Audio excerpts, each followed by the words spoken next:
Perkenalkan, saya Rosalina dengan nomor induk mahasiswa 122322033. Jadi malam ini saya akan mempresentasikan tentang analisis SWOT dari PT Amerta Indah Otsuka.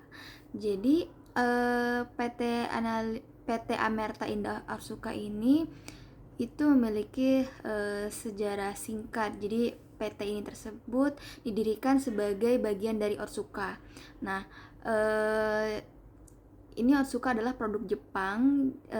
Ini membawa keahlian tentang nutri kosmetik dan farmasi ke pasar konsumen Indonesia untuk menciptakan dampak positif bagi kesehatan masyarakat luas. Nah, portofolio produknya Otsuka atau Amerta Indah Otsuka ini itu dikenal luas sebagai produsen Pocari Sweat atau pelopor minuman isotonik di tanah air kita. Nah, portofolionya sekarang berkembang pesat mencakup cemilan sehat seperti kayak Soy Joy, lalu minuman vitamin seperti Oronamine C, serta alternatif isotonik rendah kalori atau ion water lainnya. Nah, untuk komitmen mutu tinggi, Otsuka ini sendiri itu memiliki standarisasi internasional dengan mengoperasikan pabrik modern. Ini di standarisasi internasional mengoperasikan pabrik yang modern itu terintegrasi di Sukabumi dan Kejayan. Nah, ini menjamin setiap tetes minuman yang diproduksi itu menggunakan teknologi steril tanpa terintervensi dengan tangan secara langsung atau tanpa penambahan bahan pengawet lainnya. Nah, langkah ini memastikan komitmen Otsuka terhadap kelestarian ekosistem dan penyajian produk berkualitas murni bagi pemenuhan kebutuhan cairan yang ada di Indonesia. Lalu untuk ringkasan analisis SWOT-nya, internalnya SWOT dan weakness.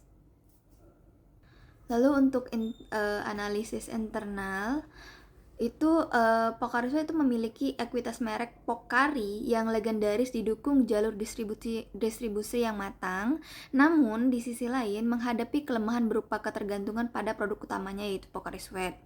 Nah, peluang pasarnya itu meningkatnya kesadaran pola hidup dari masyarakat itu pola hidup sehat setelah atau pasca pandemi yang terjadi pada 2019 hingga 2021 yang lalu. Nah, ini juga membuka gerbang besar bagi beberapa orang yang menyadari pentingnya hidup sehat. Itu membuat Otsuka ini memberikan beberapa varian rendah gula dan makanan bernutrisi yang fungsional. Nah, ancaman bisnisnya rendahnya hambatan masuk pasar ini mengundang raksasa F&B lain yang merilis produk isotonik yang kompetitif dengan harga yang eceran itu lebih miring tentunya daripada Otsuka. Kekuatan utama perusahaan itu adalah ekuitas merek yang kokoh. Pocari Sweat sendiri itu sudah menguasai benak konsumen Indonesia tentunya sebagai minuman isotonik yang dipercaya yang ada yang telah diuji juga secara ilmiah. Seperti itu. Lalu edukasi konsumen terpola, sukses mentransfer pengetahuan ilmiah pentingnya ion tubuh kepada masyarakat melalui kampanye olahraga berkelanjutan. Nah, sebagai rantai distribusi modern, sistem ini sistem pengiriman mapan itu menjangkau retail modern sehingga pelosok-pelosok desa pun juga terjamah oleh mereka seperti itu.